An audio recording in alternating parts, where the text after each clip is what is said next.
actually sent a revised version to her, so she has it. I added one more slide. Good morning. Good morning. Happy Wednesday, everybody. To our guests, I am Principal Caesar Crawford, Principal Latoya Caesar Crawford. To our amazing students and our staff, I'm Principal, whichever one you guys come up with on any given day. But I am honored to be able to lead what I believe is the best body of students and the best staff on the planet. So, good morning to you guys again. You know that today is something really unique and special. And there are two things that we wanted to do today that we have never done at Greensboro College, Greensboro College. And I think this is the first time we're doing something like this with NGCS. So you guys are actually sitting inside of history. There are two things that I know for sure. We have the responsibility to educate you and to make sure that you are college and career ready. But we also have a responsibility to give you opportunities to lift your voice. And one of the things that I know is that oftentimes when decisions are being made and policies are being discussed, you as young people are not often at the table. But you should be, because you represent the future, and you are the ones who will carry forth every major decision that's made in this city, in this country, in this world, moving forward. So today we want to give you an opportunity to be a part of a listening session that's just for you. And we are going to welcome our brand new to Greensboro City Manager, Mr. Taiwo Jaiyeoba.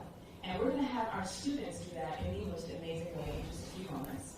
So we have a few of our National Honor Society students who are up here. They will read our vision, and then they will formally welcome him.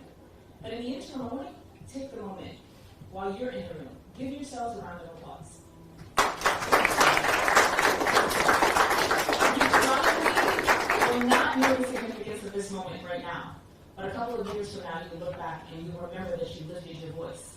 See yourselves continuously as constituents, as citizens, and take these opportunities to lift and ask the hard questions of the people who will impact your quality of life, your future, your educational opportunities, the families that you have in the future. This is the time now for you to ask the hard questions, okay? All right. At this time, I'm going to turn it over to our NHS students. Giovanni, give me grace. You ready? Yep. Giovanni Lojudas. Did I do it right? God. Shania Ross, Sarah Felder, and Lauren Penix. But before they come, Ms. Carla Banks, Director of Communications and Marketing for the City of Greensboro, is going to provide us with some quick ground rules for how our session will go moving forward. Thank you, Ms. Caesar, and good morning. Thank you for allowing us to be here on your illustrious campus at Greensboro College. It's my honor as the Communications and Marketing Director for the City of Greensboro. We are thrilled to be able to open this session online. We are broadcasting live on YouTube, so thank you to those of you who are streaming with us. If you have comments and questions, we want you to enter those into the chat so that we can make you part of this discussion. Those of you in the room, we want to hear your questions and comments, so you will have to come down to this microphone. That way we have the ability to hear you within this space, but also pick you up on the live stream as well. Thank you.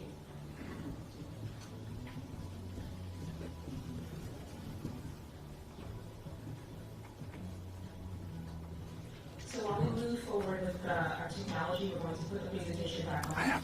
Thankfully, our students have a copy of their vision for GCMC in their hands, so they're going to read those. Our vision. Okay.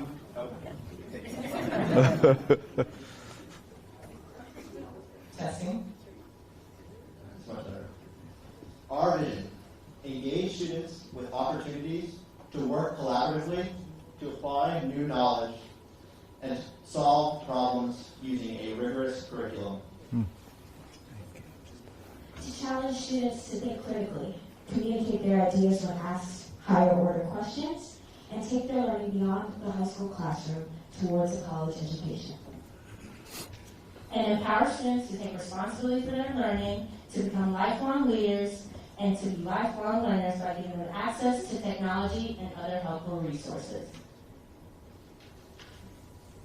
Good morning. My name is Lauren Penix, and I'm the president of Greensboro Middle College National Honor Society Chapter.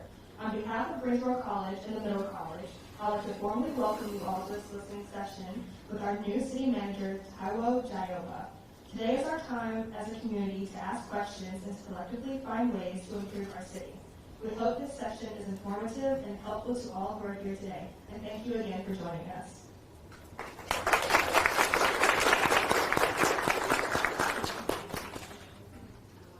We have a token of appreciation that we would like to give Mr. Jaiyeoba. I haven't even started yet. We can't let you leave us today without. We can't let you leave us today without a good old-fashioned GCMC T-shirt. And we also have a frame. Thank you. Appreciate that. And so thank that you so remember much. this Oh day wow. and the significance of your time with us. So thank you. Thank you. Very nice.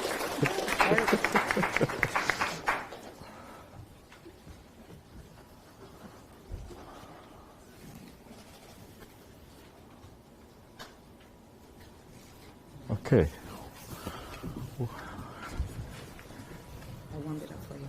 Thank you so much. I appreciate that. Good morning, everyone. This is the first time I'll go anywhere and I get a gift before I say anything. And so let's hope I don't let you down. And I promise not to. But I'm happy to be here, and I have to say thanks to your principal for coming up with this idea. We've had listening sessions, about 10 of them over the last few weeks that I've been here. And she and I lived in Charlotte, but we never really got to know each other that well. But now that I'm here, she asked if I could do this as well with you. So thank you so much, Principal Caesar. We appreciate that. 3 things you said in your mission statement, and I'd like to quickly talk a little bit about that: engage, challenge, empower. Those are 3 important words. So I'm going to do all of those today. I'm going to engage you, and hopefully it's the first step in engaging you towards building, defining, shaping our city and our county. From your perspective, you are the future. We've had that said today. And secondly, I will challenge you that even if you have not been involved, today might be an opportunity for you to be involved. But even if your dream is very small, today might be an opportunity to have a bigger dream, bolder, more courageous. But at the end of the day, I want to be able to empower you as students so that you can begin to think beyond the walls of your classroom and really see yourself in this space. Some of you here will be mayors and elected officials in the future, and some of you will be city managers, maybe not just for Greensboro, because I love my job, but you will be amazing at it as well.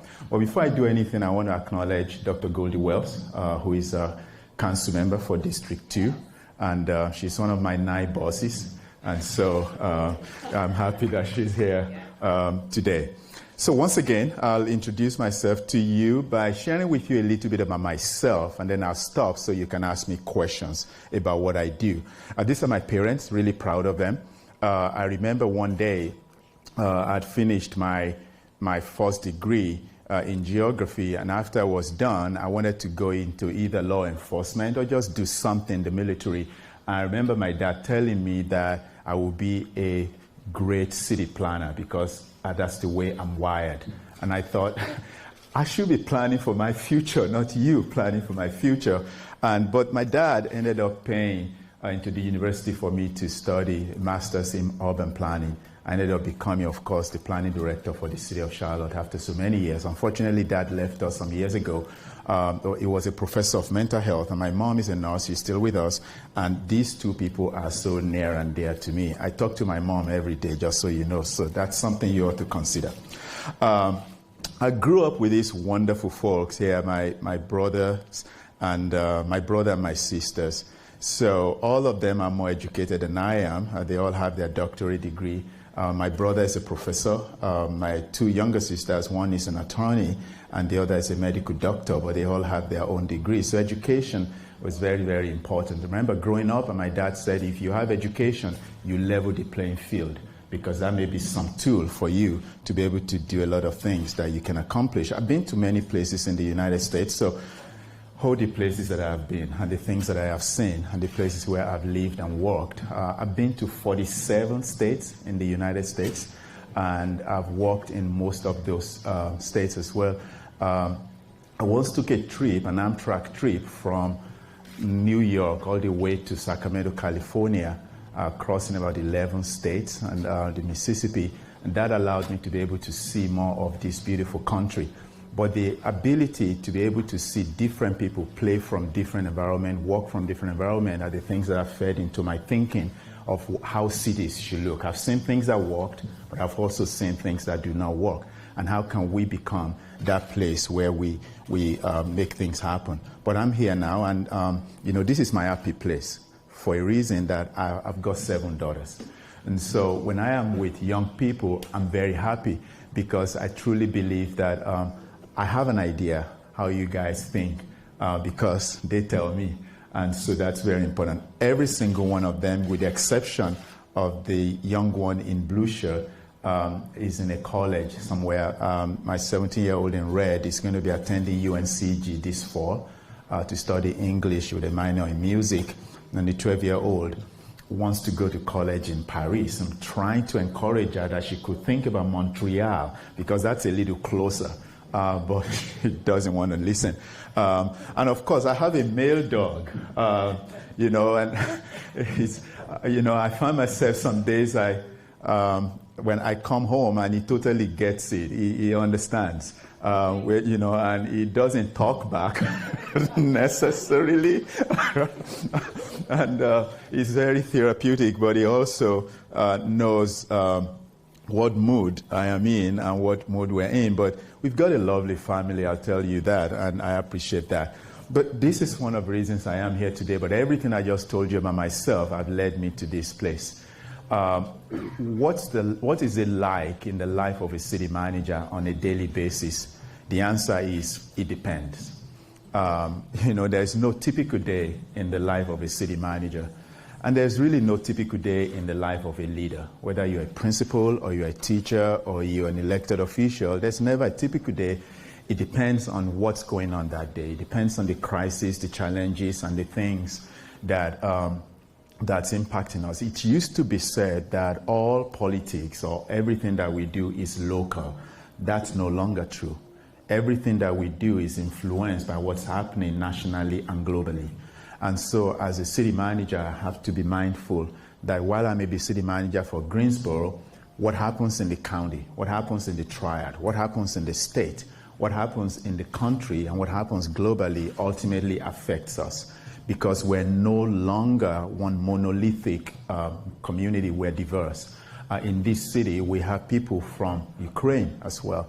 In this city, we have people from Russia. In this city, we have people from all over the world. And as a city manager, I have to think about that from our employee standpoint, but also from the standpoint of our community. But I kind of came up with 5 things that I believe that it's typically what a city manager will do on a daily basis. Number 1 is to make sure that the city is running efficiently.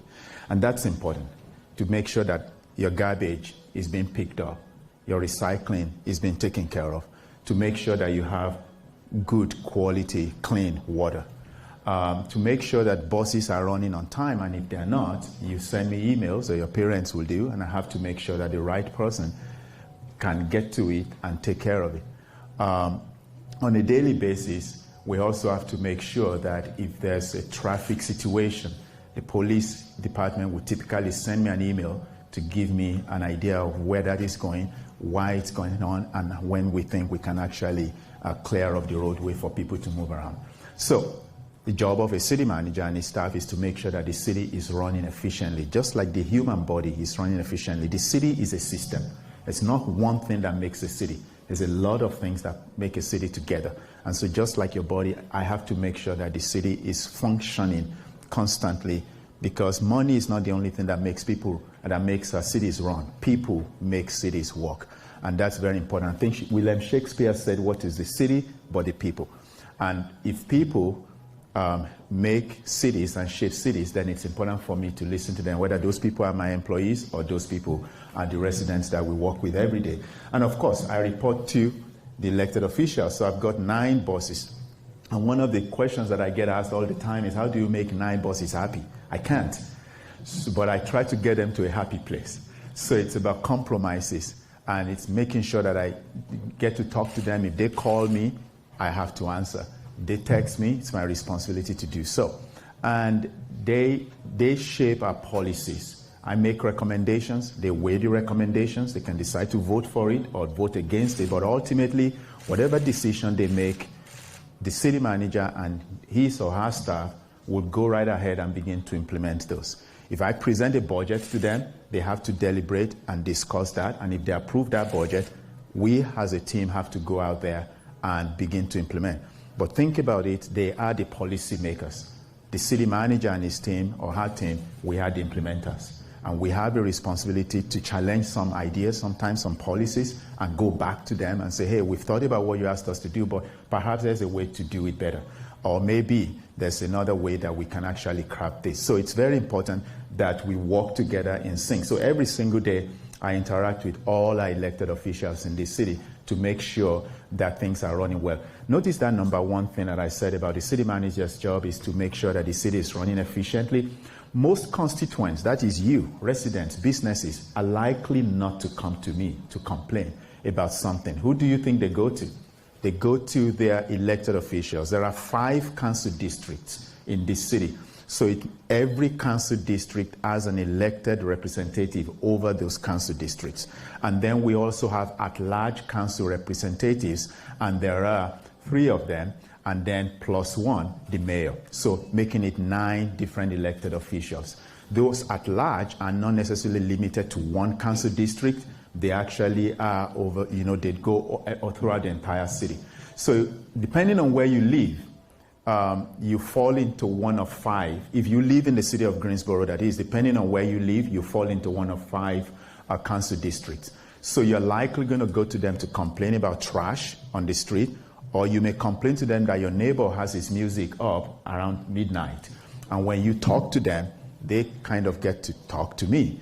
And then I find a way to go around and make sure that we resolve that. Number 3, work on many projects. So we've got a number of our staff members here. You met Carla Banks, Miss Carla Banks, who is our Director of Communications, and Miss April Albritton, who is the assistant to the city manager. And I think I saw Gary somewhere, who is a community relations person, and Josh, of course, is the guy who makes me look good on screen.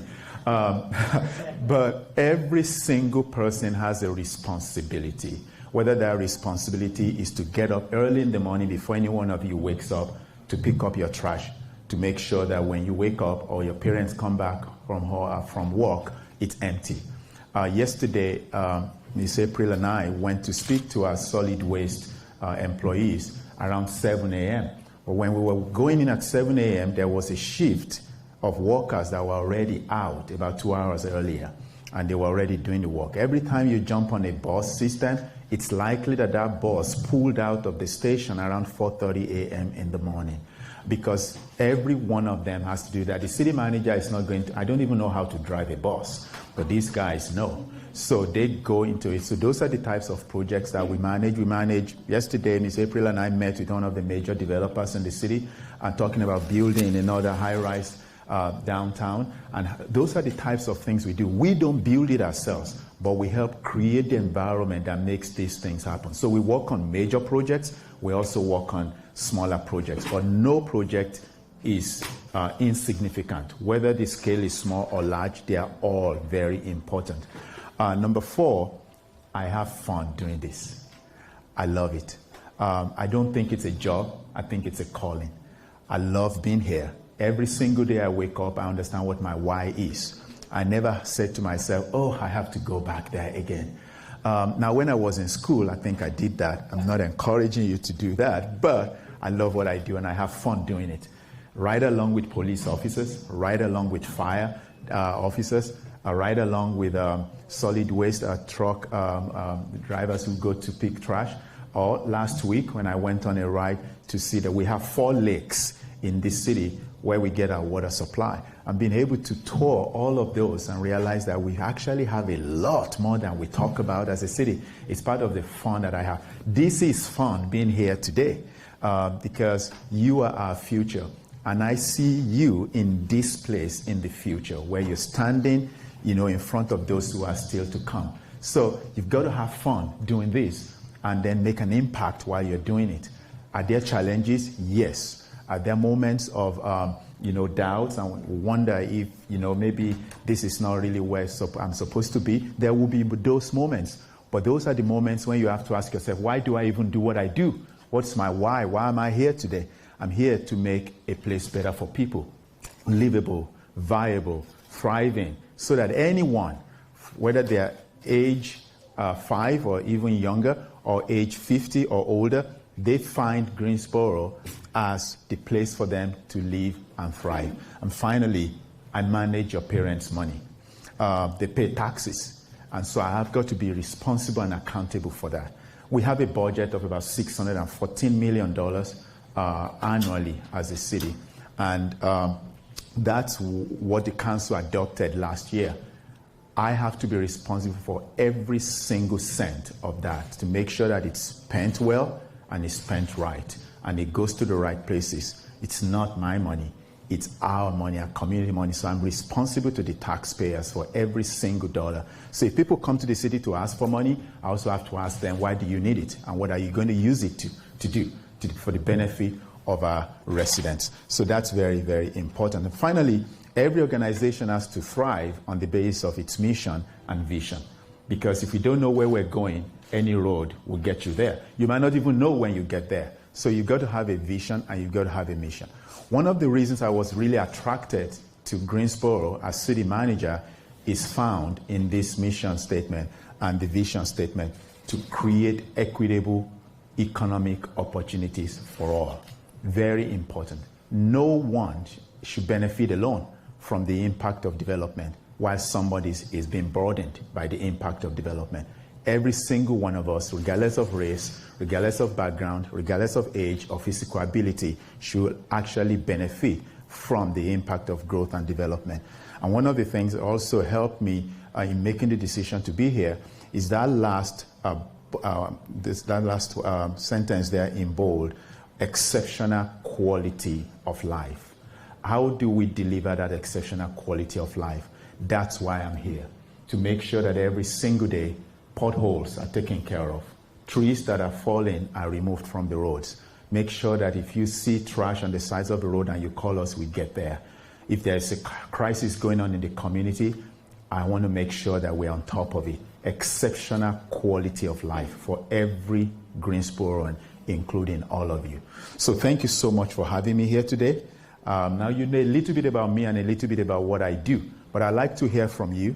And if you have questions for me or ideas as to how we can do this job better, I will be happy to take them. Thank you. Can we do today?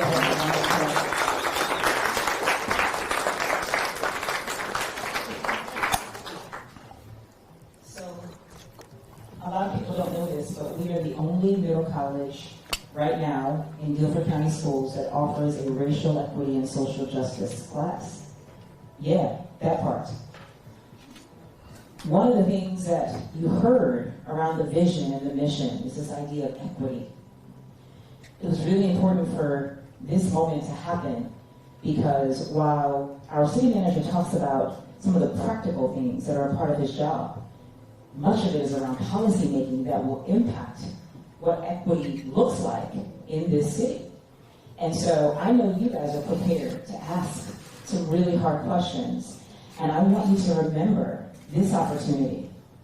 Because there will be times again in your life where you have a chance to lift up your voice. Do so on behalf of your families and who you represent in your community. So now it's your turn. So he's shared that it's a complex job. Now you get to ask, what does the future of Greensboro look like? And you guys have lots of cities to compare to, right? Lots of cities. Charlotte, Durham, Raleigh, Winston-Salem, right? How many of you are going to school here in Greensboro? College, when you leave here in a year or two. How many of you will be going to college in Greensboro? Raise your hand. Interesting. Okay. How many of you, and I'm going to do this poll in front of all the folks who are here, because I did it yesterday. How many of you plan on living in the city of Greensboro when you graduate from college? So it's time to ask the hard questions, right? All right, here we go. Mr. Pate, do our babies know what they're doing? Yes? So, well, I call you my babies, but that's just who you are in my heart. Who's first?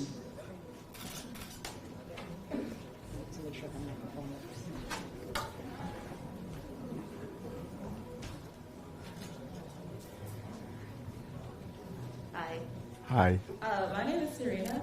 I'm a senior here, and I'm going to start off with a statement and then the question. So, most of the funds provided to the city management go to the west side of Greensboro, and that lack of investment is why crimes continue to go up on the east side of Greensboro.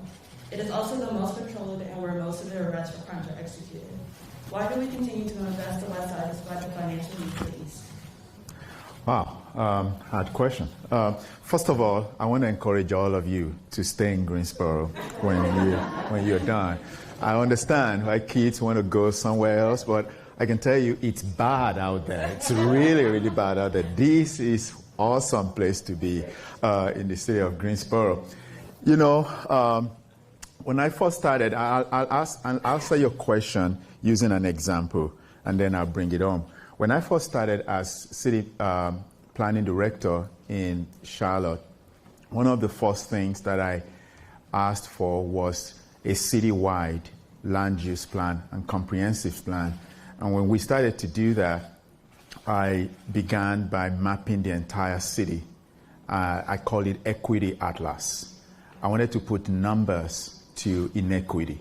We hear it all the time that this side of town doesn't have enough fire services, or the response time is slow compared to another side of town, or this side of town is mostly in the dark because the street lights are out, and that side of town looks to be better. This side of town doesn't have tree canopy, and therefore heat index is way up, and this side of town has a lot of tree canopy.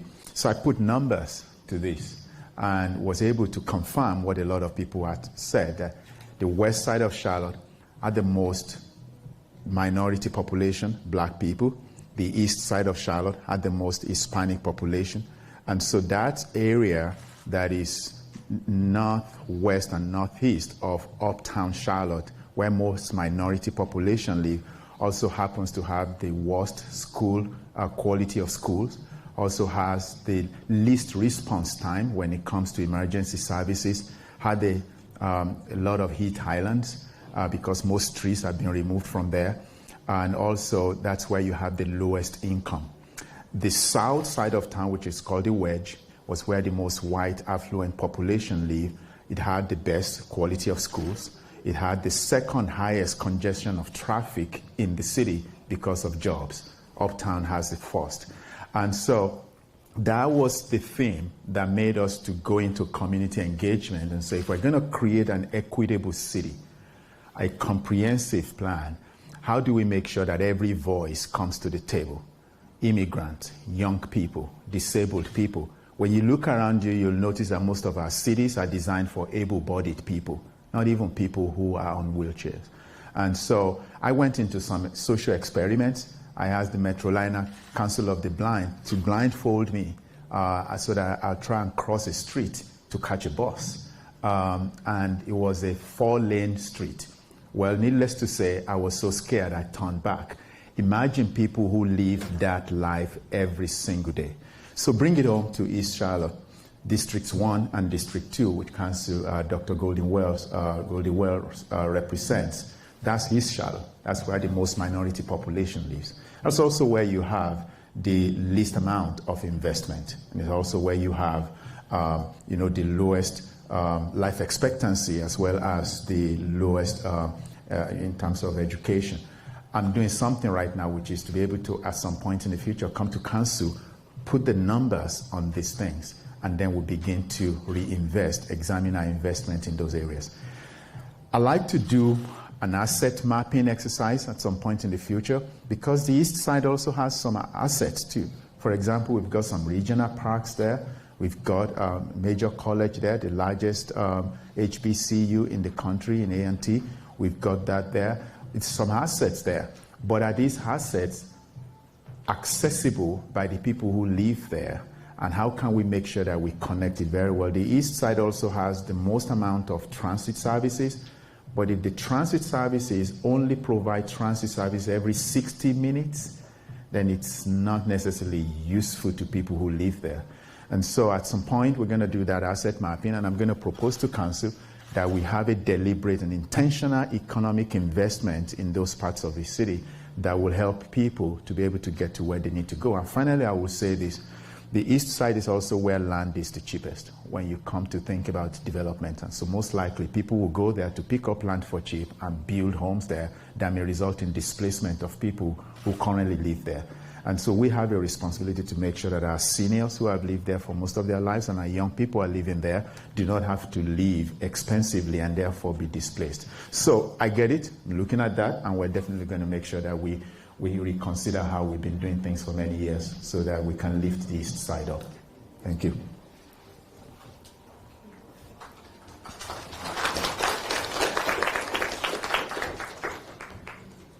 Hello, my name is Jordan Christopher, and I'm a senior here.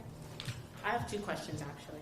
My first question is, in spite of the Charlotte 2040 plan, homelessness still increased by 55%. How do you plan to tackle it differently in Greensboro? So when you say 2040 plan, that's Greensboro's 2040 plan. No, Charlotte. Charlotte's 2040 plan. I was hoping I will escape from that because I am here. So the 2040 plan, you followed that in Charlotte, right? So tell me what you thought about it, first of all.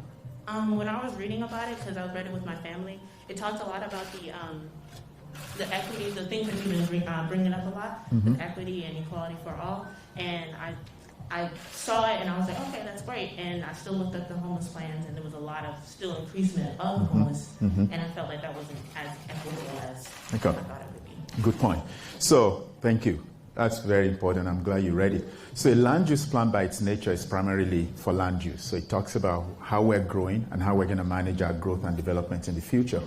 But we also know that since land use and zoning practices in the past were part of the tools that resulted in segregation. So some of you may be familiar with the concept of redlining. I'm going to ask you to go read about it. Redlining essentially says that if a particular color or income, the banks will not borrow you money to be able to build or to be able to own homes. So it was very difficult for people of color to be able to do those things in the past. So there were certain areas in our cities that had red lines around them as areas where you may not be able to invest or build. And therefore, people in those places live in poverty. And we also know now by what Harvard Chetty study did, concluded that people who are born poor in a poor zip code are likely going to also die poor in that same zip code. So when we started to look at the comprehensive plan in Charlotte, we knew that it couldn't touch certain social aspects of our city, but we wanted to make that connection. And one of those was homelessness. There are about 3,000 or so homeless people in the city of Charlotte at the time that I walked there a couple months ago, that we were able to account for. But we included certain things in the comprehensive plan, understanding that homelessness does not start when the person starts sleeping on the streets. It starts upstream, when someone is not able to afford where they live, or they can't find someone who can accommodate them. Or even if they have income, the income is not enough for them to be able to do things that they want to do. So we started addressing some regulatory barriers to building affordable homes and whether we were limiting people. And so the idea behind that is that if you can diversify your housing products and increase the supply of housing, it will impact the price point so people might be able to live or choose to live wherever they want to live throughout the entire city. But the plan also came up with a couple of ideas that were a little bit controversial. One was to rezone the entire city to reduce the number of areas, or at least to increase the number of areas where you could build tiny homes or you could build duplexes and triplexes. That if you do that everywhere in the city, it allows people to live anywhere where schools qualities are great and parks and recreation opportunities are there. The GSO 2040 plan did not do that. But we need to move in that direction. Every growing metropolitan city in the United States needs to reconsider that single-family homes are expensive. And the future, everything that we've seen in studies have shown us that majority of residents want to live in homes that are less than 1,500 square feet, not necessarily 1,500 square feet plus. And so as we plan for that future, your future, as you plan with us, it's important to think about that as well. But secondly, the comprehensive plan also talked about over the next 20 years, the city of Charlotte should divert capital dollars into communities that have not done well in the last 20 years. which meant 50% of every capital investment will now go to the west side of Charlotte, which is equivalent to the east side of Greensboro. That was challenging for a number of people, but we felt that in order for us to be able to make up for the things that we've lost in the last 20 years, you've got to start doing it today over the next 20 years, because public investments attract private dollars. And so that was controversial, but ultimately was accepted. And the third thing that was controversial also, which I felt was good, was look at East Charlotte and say, let's have it as a region activity center where you could have opportunities for people to have jobs where they live rather than having to cross town. Not everybody wants to walk downtown, and not everybody wants to cross town to go walk. So in order to create those areas where people don't have to drive too far, we felt that East Charlotte, where you have most immigrants and most Hispanic population, should have a region activity center that will have enough jobs for people who live there to be able to get there without having to drive too far. That will impact traffic congestion, but it will also provide jobs closer to people. You have a second question. My second question was actually a more positive question. It was, as I read, there was a boom in black businesses, black-owned businesses in Charlotte, and I was wondering, do you have a plan on increasing black-owned businesses in Greensboro as well? In Greensboro as well. Oh, to do what in Greensboro? Increasing black-owned businesses. Oh, yeah. That's very important, yes. So again, one of the things that we talked about is how can we mentor minority businesses to be able to do more? Because right now, when people, contractors who build homes or developers who put plans on paper as the vision of what they want to do, sometimes they want a minority or black-owned business to partner with them, but they may not find that technical experts in our city, not just because they can, but because it's only 300,000 of us, right? So they will look to the larger cities to do that. I like the idea of mentoring black, contractors or black-owned businesses, so that when these companies come from outside or they're inside, they can bring alongside them these small businesses that are owned by minority to participate. Maybe they're not qualified today, but they may be qualified in a few months' time. We have the largest HBCU in the country right here in Greensboro. There is no reason we should not have many black-owned businesses in this city that can be in the pipeline to support, prime businesses to do the work that they do. So one of the things that I have recommended and I now will be saying to council is that we have an Office of Economic Development that will focus on small businesses, minority women-owned businesses in this city, so that they know where to go when they have questions, making grants available. Eventually, when we talk about the grants that the government gave us through what we call the American Rescue Plan, a lot of those grants are going to small businesses, mostly owned by minorities. So thank you for bringing that up.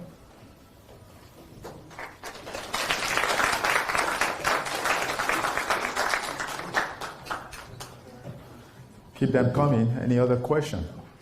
Oh, yeah, there you are. Hello, I'm Scott Bowman. I'm a senior this year, and my question is, what does the future of Greensboro look like? Wow. Let me take a moment to paint that picture for you, and perhaps that will change your mind for those of you who are thinking of going somewhere else. How many of you are familiar with a city called Cincinnati? I've used it a couple of times. Okay, Cincinnati is in the state of Ohio. It's not necessarily the most favorite city on anybody's radar, but Cincinnati is the closest I could use as an example. There are roughly about 9,000 more people than Greensboro, but they nearly won the Super Bowl. So think about that. That's the kind of city that I think we can be. Not only about winning Super Bowls, but about bringing some things in here that could be different from the way we've done it. So in the next 5 years to 10 years, I see a city that has its own streetcar system that can connect the east side to the west side through our downtown. In the next 5 to 10 years, I see a skyline downtown that is different from what we see today. You might not have noticed it, but downtown Greensboro is one of the few downtowns in the country that doesn't belong to, that belongs to a large city rather, that you cannot see from any major freeway. Think about that. So you don't see Greensboro skylines from any major freeway. But how do we make sure? So you really want to be in downtown Greensboro to get off the freeway to be here. But we have arterials that come into our downtown that connects with these freeways. I see us in the next 5 to 10 years not only changing the skyline of our city, but also improving those roadways, those corridors. I call them gateways into our city. Not from just a streetscaping point of view, but the moment you land on those corridors, you know where they lead you to.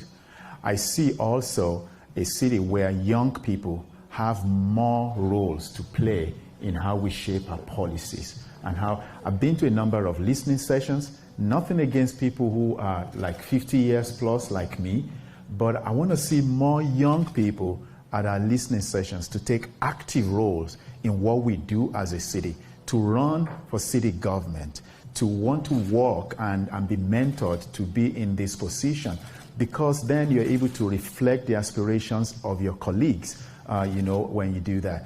I also see Greensboro being a model for what a smart city should look like, where things are automated.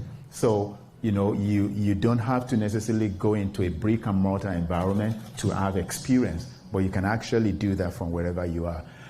Greensboro is the third largest city in the state of North Carolina, but it's also the most affordable of the 3 top cities: Charlotte, Raleigh, Greensboro. How can we maximize that as we go into the future when it comes to attracting businesses here? We already started that. Toyota, Boom, Publix, and we still have others that are yet to be announced.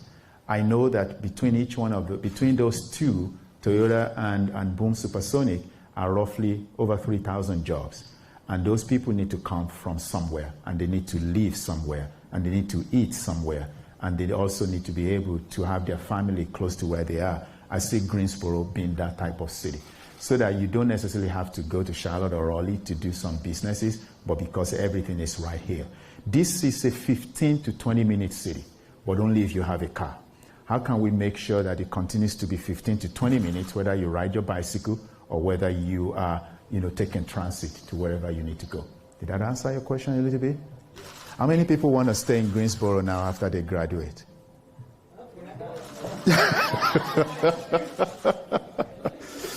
All right. You have another question for me? Yes, one more question. Okay. How do we keep young people and those who go to college here from moving away after they finish school? That's very important, and that's part of what I said about making this an example of a smart city. So we have an advantage. We're not too big, we're not too small. The Greensboro's 2040 comprehensive plan says we will be the best mid-sized city in the United States.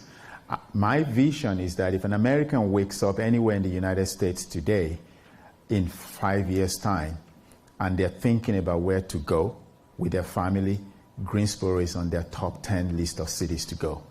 I also believe that we have investments in arts and culture that's like second to none in this state. Those are the types of things that young people are interested in, and you need to find out more and more about that as well. Recently, the chief of police, I believe last year, started a jobs program that attracted over 500 young people who are working through the summer months. I believe it was 520 some. They worked through the summer months, and some stayed permanently with the employers. I understand there was even an instance where an employer gave them laptops, when they went to intern. We're going to do that program again this year. That's one way to continue to engage our young people. So we give you an insight into how government functions, but also how private organizations function. And so we are the first city in this state to have hybrid electric vehicles and use it for our buses.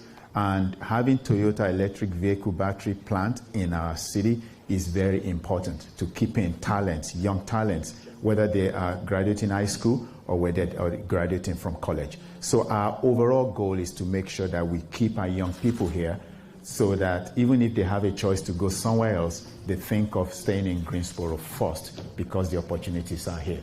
And I know that more and more younger people are no longer fascinated by getting their driver's licenses. They want to have the option to move around like people do in New York and all those big cities, providing transit services that will allow young people to go wherever they need to go, even when they don't have vehicles. That's something we're going to make sure we do here in Greensboro, so that within 10, 15 minutes, you can catch a bus to take you somewhere.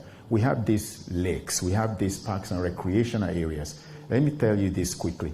There is a group there called Trust for Public Lands that ranks cities in the United States, the top 100 cities in the United States every year, and determines accessibility of their residents if they live within 10 minutes of a parks and recreation opportunity. Greensboro is number 71 on that list. Charlotte is number 97. And Raleigh is kind of like number 69, but we are working very hard to make sure that we leapfrog that. Those are the types of things that young people want, providing opportunities for play, for work, for living, and that's really what we're trying to do here to encourage you to stay. So I'll say choose Greensboro. Thank you. Thank you. All right. Thank you.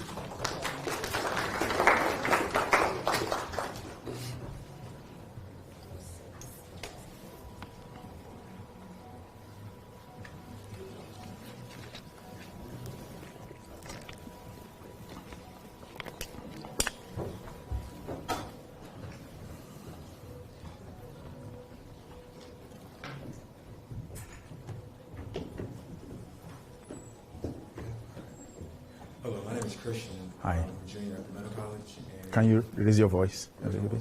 All right. My name is Christian. I'm a junior at the Middle College, and my question to you is, how are you going to attract more STEM companies to Greensboro, since that's where we're supposed to be at in the future? That's amazing. I think it was my second week. Thank you for your question, Christian. I think 2 weeks after I started, we went to A&T because of the opening of this STEM building named in honor of the Chancellor. That's one move to make sure that we're supporting students in science and technology and education and arts. It's very important. And I don't know how many of you know this, but your college consistently ranks as number one in the state for what you do. How can we continue to maintain that ranking? And not just for reputational reasons, but because it is actually real. And so a lot of the things that we're doing, working with A&T, working with UNCG, working with Bennett, working with Elon, working with all these colleges, is to make sure that we encourage that. I had, Ms. April and I actually just had a meeting with Chancellor Gilliam last week at UNCG, and one of the things he said to us is creating 2 millennial campus districts around UNCG. One that will be focused on infrastructure and technology, the other that will be focused on arts and culture. And that's very important. Again, that's our way of engaging young people in our STEM or STEAM program.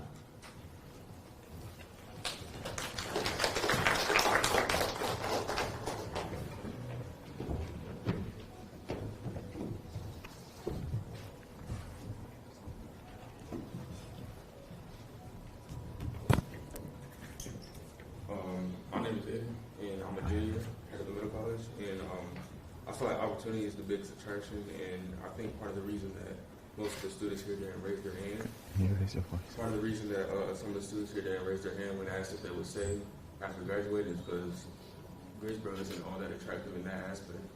It's not that attractive in what aspect? Sorry. Opportunities. Yes, so Okay. while unemployment is low in Greensboro, so is average individual income. So my question is, how will you help create job and career opportunities that will lift people from poverty and create generational wealth? Thank you so much. That's a very important question. So I'll tell you that, number one, the pandemic affected a lot of that, and some of you might have heard of the Great Resignation, right? I mean, where people just realized that working from home may be best for them now that they've been doing it for a while. And so our challenge is making sure that people have flexibility in their daily work experience, so that wherever they're working, they're being productive, but they're also able to take care of their families. The word opportunity is very important. When I first got to Charlotte and we started to poll people, we asked them, why are you here in Charlotte? And the word opportunity, when we did the word cloud, the word opportunity was larger than everything else. Opportunity to go to a restaurant or a place to drink after work, opportunity for jobs, because a lot of banks and the healthcare industry, opportunities to participate in different things. There's always one thing or the other to do. Greensboro can be that. We have opportunities here, but we want to make sure that those opportunities continue to increase as you prepare to graduate from college, that we offer those. I think one thing we can do better is awareness of what these opportunities are and where they are. and reduce the barriers that make it difficult, especially for persons of color, to access these opportunities too. And so for every one job that's created in this city, 4 or 5 people will be impacted by that, whether they be your family or your friends. And if you have a good experience with that one job, you're likely going to tell other people as well. And so making people aware of these opportunities is something that I need to do. But I also believe it's not just the city that's responsible for that alone. We have to work collaboratively with your college. We have to work collaboratively with other partners as well. We met with Goodwill Industries, I think it was last week, and it's very interesting that they offer a lot of opportunities for young people to work with them. But how many people are aware of this? We have to have maybe a one-stop environment where people, I'm not saying jobs board, but areas where opportunities can actually be, people can become more aware of what those opportunities may be. Libraries, hubs, and then once you know what those opportunities are, you begin to talk to how you prepare yourself to take advantage of those. In terms of generational wealth, home ownership is going to be very important. More and more, I keep saying that people may not be able to afford large-sized single-family homes, but they may be able to afford townhomes or smaller-sized duplexes in terms of units, which is, again, why I keep saying we need to look more about diversifying our housing products, because home ownership is still that tool for generational wealth among people of color especially, and how we can continue to do that to make sure that when people buy their homes. I bought my first home in the 1990s, and I think that I'm here today because I made that decision then. But I wouldn't have been able to do that if someone did not help me, educated me on what it meant to secure a loan, educated me on what it meant to be able to take advantage of what those opportunities were. And so I will encourage all of you to educate yourself a lot more about what home ownership means. Because if you make that investment earlier than some of us did, you actually are securing a great future for yourself. But also making sure you push yourself hard to find out where those opportunities are. I'm here today because I really want to make sure that you're empowered to seek us out, to find out what's out there, so that we can also help you go through that process successfully. Thank you.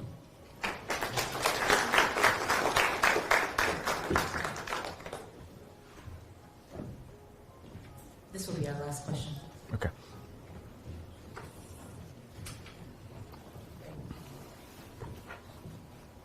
How are you doing today, sir? My name is Jaden Hopkins. I'm a senior here.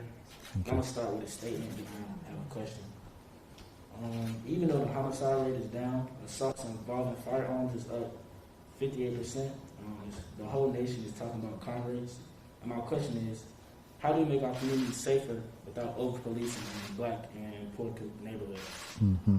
So you saw that on that mission statement, it talks about providing, having a mission to create safe and sustainable neighborhoods. That's the goal. And one of the things that I know our chief of police is doing is making sure that we not only focus on the rates of homicide, but also how can we seize guns from our community.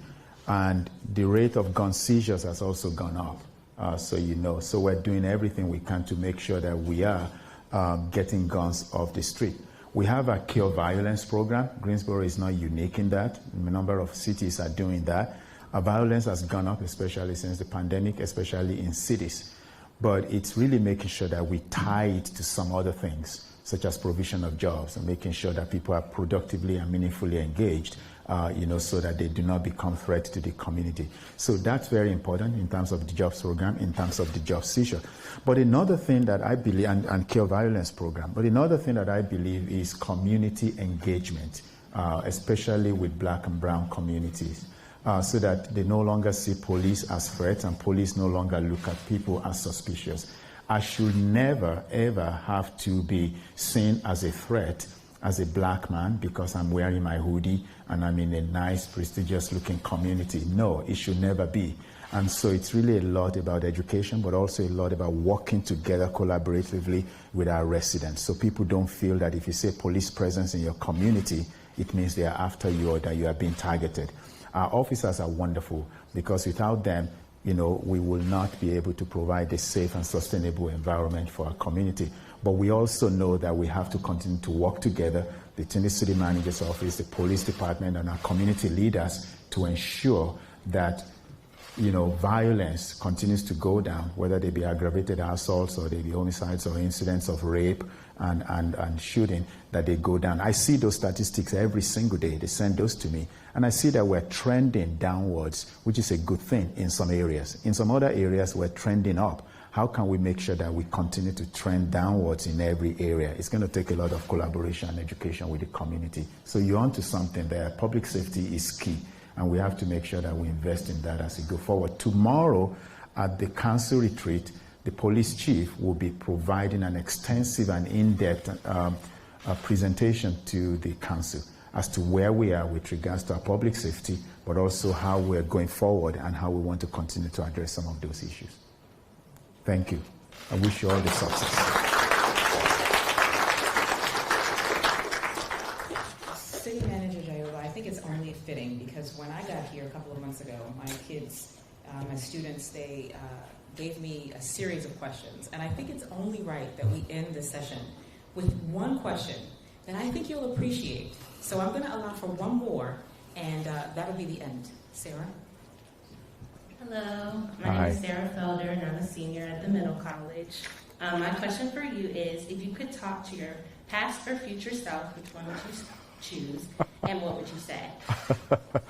Wow. If I could talk to my past self, I would say take things seriously at the very beginning, because your window or your margin for error is wider when you're younger, and it closes the older you get.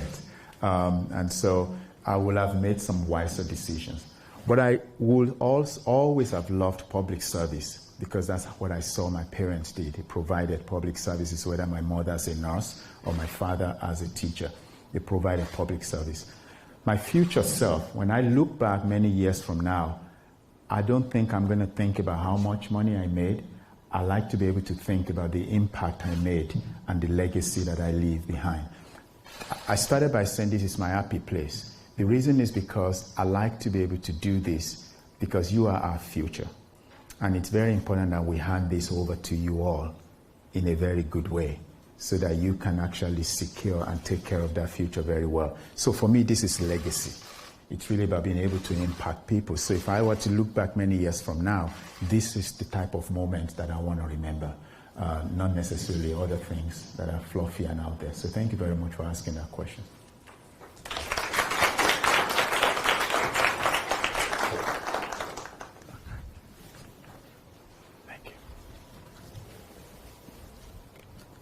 Can we give him one more round of applause? And then can you give yourselves a round of applause? I cannot tell you how ridiculously proud of you I am for engaging the way that you did today, for providing the level of respect, the quality of communication, the thought that you put into your questions, and the fact that it is clear that this room is filled with leaders, change makers, influencers. It's you. So thank you for bringing your questions to the table today. My prayer is that this facilitates an opportunity, future forums, for more voices to be heard that are young, that are youthful, and that want to engage in our community. So I want to thank you guys. At this time, I want to just go ahead and thank all of our guests as well. For being here with us, our media friends, thank you very much. We are now complete in terms of our program. If you want to shake Mr. Jaiyeoba's hand, is that okay? Are you going to allow? He may elbow bump you, but either way, okay, you may come down and just greet him if you would like to. The remainder of you, you know how to exit, so follow the instructions of your teachers, and thank you so much to each one of you.